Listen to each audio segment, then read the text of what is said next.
Welcome back to Pre-Algebra. We're going to talk about section 1.5 in our book, McDougal Littell Pre-Algebra, about adding. And you're thinking, I learned how to add in 3rd grade. Do we really need to talk about that? Well, yes, because we're going to talk about adding positive and negative numbers. So it's going to be a little tricky, but you can do it. And let me tell you, the more you do it, that for some people this is confusing at first, but the more you do it, the better it's going to get. So don't panic. You're going to be fine. All right, if you're following along in the book, we're on page 29, but normally I have kids close the books here and just see how much they already know. Okay, so if you see a problem like this, 3 plus negative 9, then that's the same thing as 3 minus 9. And I prefer it like this. To me, that's more simple looking than say that or that. So the first thing I do, if there's parentheses where it's plus and then parentheses and negative, I just make it a minus. Makes more sense to me. Now, one way when you are dealing with negative numbers that you can think about it is on a number line. You start here at 3, say you've got $3, but you use your checking account and on accident you spend 9. So you're going to be negative at the bank. You're bouncing a check, okay? So we can use our number line to see how negative we are. We start at 3 and we jump 9 frog hops over toward the negative side.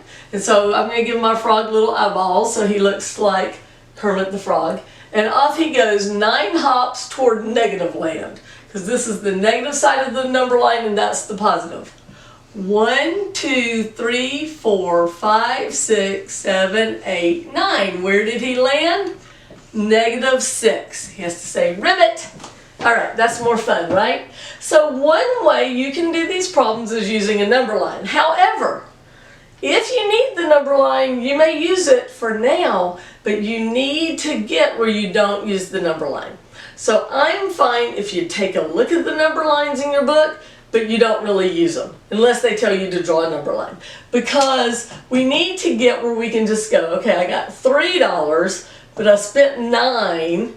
How many do I owe the bank? I owe 6. I think kids seem to do better if you talk about it in terms of money, because we all like money, and it makes more sense to us. All right, so I owe you $5.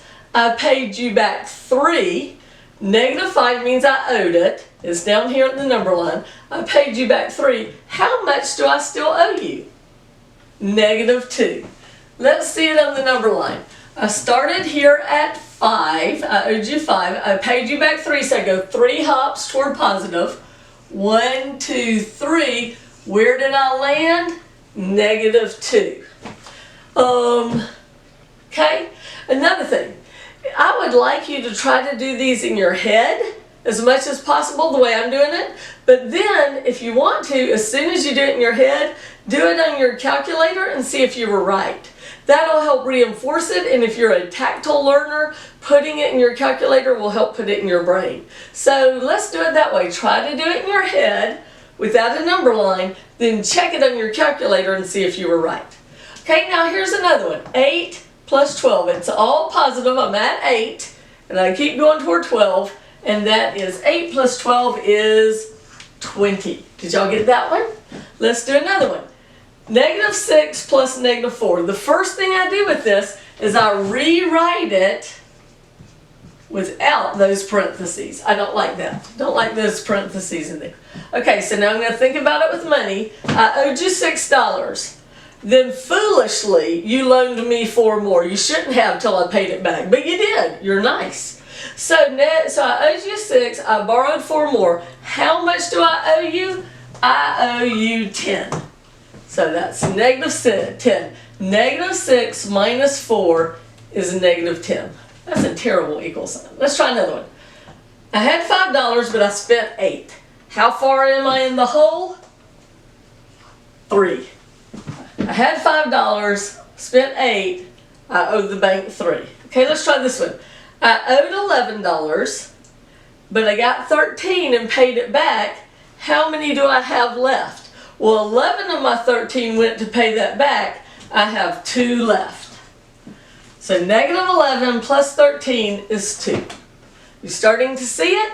Let's do another one. This one's pretty easy. I had $7. I spent $7. How much do I have? $0. Staying home. I have no money. Okay, here's another one. Negative 54 minus 28. If you see one like that, I want you just to do it on your calculator. That's all big, and your calculator's not going to make a dumb math mistake or get nervous. So I want you to get in the habit of using the calculator at the right time. Okay, so I owed you 54. I borrowed another 28, so now I owe you 82. I had $38. I spent 17. How many do I have left? 21. Do these on your calculator. I owed you $4. I borrowed 72 more, so I'm going to do minus 4 minus 72 plus 61 because I don't like the parentheses. And this will be a calculator one. Minus 4, negative 4. You use negative at the beginning, minus in the middle. You can remember that because minus and middle both start with the letter M. So do negative 4, which on this calculator, negative is the bottom button, minus is the one on the side. Okay.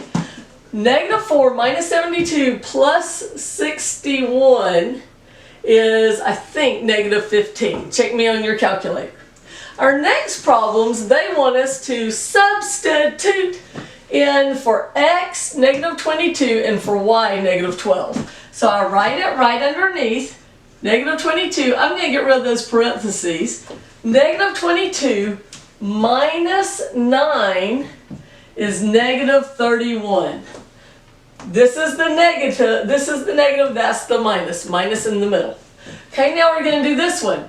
Negative 22, we should sing substitute first, plus 17, and then this y is a minus 12, so I'm just going to change that sign to minus 12. Put it in your calculator. Negative 22 plus 17 minus 12, and it should equal negative 17.